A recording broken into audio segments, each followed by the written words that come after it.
Hundreds of millions of XRP are on the move almost on a daily basis now. In this video, I'm going to go over what some of the recent transactions mean and put it together with some of the news that has been coming out about Ripple's new partners using the on-demand liquidity system and what it can all mean for the value of XRP. Also some big news in the Bitcoin world. Michael Saylor, who is one of Bitcoin's biggest holders, the CEO of MicroStrategy, has just stepped down. So I'm going to tell you the details of why he's actually stepping down and why it's not exactly what you think. And in other cryptocurrency news, Solana, or at least some of the wallets that hold Solana, were hacked last night. A hacker went through and drained over 8,000 wallets of its Solana token. I'm going to tell you what they're speculating, what happened, and if anything can be done about it. Hey everyone, my name is Randy. Welcome back to the Late Night Grind. Right now on this channel, we are covering Ripple versus the SEC case, as well as other cryptocurrency news, investment markets, and personal finance. So if any or all these topics interest you, make sure you hit that subscribe button, join the Late Night Grind community, and also make sure you hit the bell notification icon. That way YouTube will send you a notification when I release a new video. And if you do a couple things, I'd appreciate it. Smash the thumbs up button, watch the video all the way to the end, and check out my Patreon. There's a link in the description below. Also, don't forget you can follow me as well as several other important XRP users on Twitter. The links are always in the description below. Alright guys, if you do that, I greatly appreciate it. Let's jump into it. So first things first, late last night as I was scrolling through Twitter, I noticed a big announcement, and that is that there was an ongoing hack of thousands of wallets that hold Solana. So over the course of about 2 to 3 hours, I watched as this unfolded, took some notes, and late last night they really didn't have any idea why it was happening. All as they knew is that at one point 1,000 wallets were drained, then it was 2,000, then 5,000, then 6,000, and finally this morning over 8,000 wallets had been drained of its Solana tokens, but not just Solana tokens, had been drained of its USDC stablecoin token. In fact, that was the biggest one stolen. As of right now, it looks like there's approximately $6 million worth of crypto that were taken between the USDC, Solana, and a few other altcoins that were in those wallets. So here's what we know so far. Right now, it looks like it is an iOS mobile wallet problem.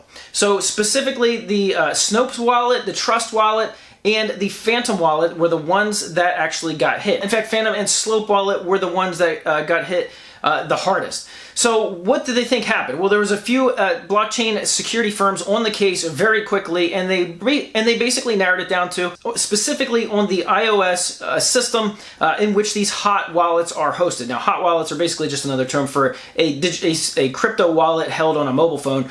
Those three companies make wallets specifically for those, specifically for that application. Now, the fact that they went after iOS is very interesting in my book, but it looks like the security firm, as well as a few others, said this could have either been a Trojan horse or it could have been what they call a supply chain attack. And basically what that is an attack on a certain communication where the hacker had uncovered a vulnerability. And so they were watching this theft in real time. And as of right now, people are basically just tweeting out and saying, listen, move your Solana, everything off of those hot wallets, onto either a cold storage wallet, which you probably should have done in the first place unless you're actively trading it, or move it to a centralized exchange wallet, or literally any other exchange that's not on a mobile phone. So anyway, this is a story that is going to be ongoing. I'll probably update it because it's definitely something to watch. All right, so what's going on with Michael Saylor and MicroStrategy? Now, Michael Saylor, if you don't know who he is by now and you're in the crypto space, well, you should know. He's basically Bitcoin's biggest maximalist. He's the CEO of MicroStrategy. He owns, or at least through MicroStrategy, owns over 129,000 Bitcoin. So over the past year or so, as the Bitcoin price has dropped, MicroStrategy, they've basically been leveraging their stock as well as shareholder money to purchase Bitcoin and basically call it a Bitcoin purchasing strategy. Michael Saylor is an only up Bitcoin bull max, so he thinks ultimately Bitcoin is just going to continue its rise in value. So what happened? Well, over the last several months, they've lost about $1 billion. Now, they didn't exactly lose $1 billion, just $1 billion worth of value. But when you put that on in earnings, I'm wondering why they put that as a loss when technically it's not a loss because they still hold their Bitcoins. They didn't sell it, therefore it's not technically a loss. But I'm guessing if you put it on your tax returns, that loss will get you some tax savings. So that's maybe why they did it. And I have a question, and that is that going to be considered profit for MicroStrategy? Well, regardless of all of that, what has happened has caused MicroStrategy and Michael Saylor to part ways, but not completely, not in the way you think. Michael Saylor is going to be stepping down his role of CEO and stepping into a newly created position called the executive chairman. They do have a new person who's going to be filling the CEO role for MicroStrategy, and basically this is what their announcement said. The new CEO, the role of CEO of MicroStrategy needs somebody who is dedicated full-time to the actual business of MicroStrategy, the actual services they provide. And I believe, and I agree with that 100%.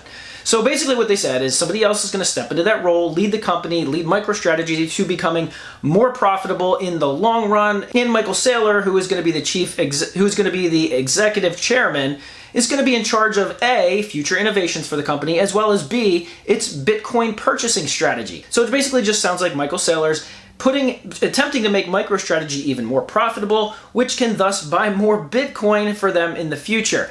So I've seen conflicting reports right now as this could either be Michael Saylor's idea or if he was actually forced out of his position as CEO by some of the shareholders or the executive board. So we don't know exactly what's going on. I've seen conflicting reports, and honestly, both stories make sense. So it's an interesting one to see what one of the largest Bitcoin holders in the world is actually doing. All right, so now let's talk about what XRP is doing, because there's literally hundreds of millions of XRP going back and forth between wallets and the markets on a daily basis. Now, last year, this used to make news when it was, oh my word, 300 million XRP just transferred from one wallet to another wallet through an exchange into another unknown wallet. What's going on?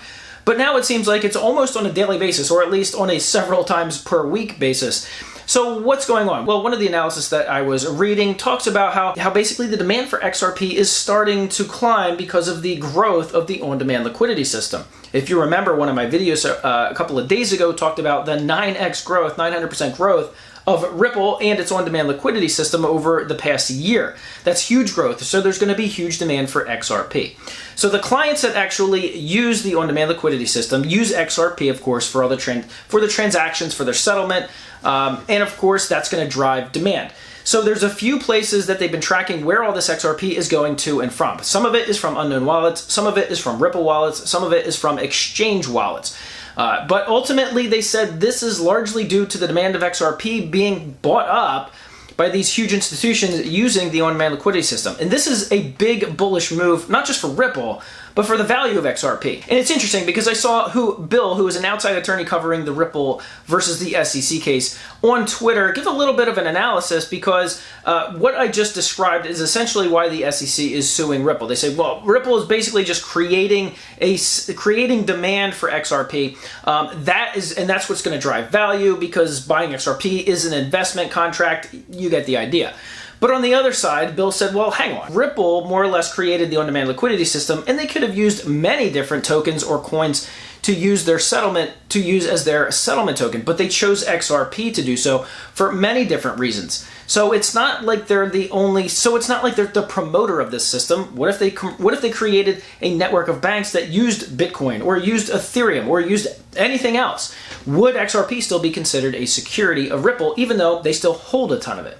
It's a good question to ask. In my opinion, obviously, I think we have our answer. But nonetheless, a long time ago, that's what the SEC was asserting. And in my opinion, we're going to continue to see XRP make huge moves, especially when it gets its regulatory clarity. Speaking of regulatory clarity, you're not going to want to miss my next video, because I've just been reading what was just announced from the United States Congress regarding cryptocurrencies and who gets to regulate it, because it looks like there is a bipartisan effort to hand the crypto over to the CFTC, not the SEC. So make sure you stay tuned for that video. So if you are new to this channel, please consider subscribing. Hit that subscribe button. Also follow me on Twitter. There is a link in the description below. And once again, I want to thank you for watching this video all the way to the end, for smashing that thumbs up button. And as always, I'll see you guys on the next video.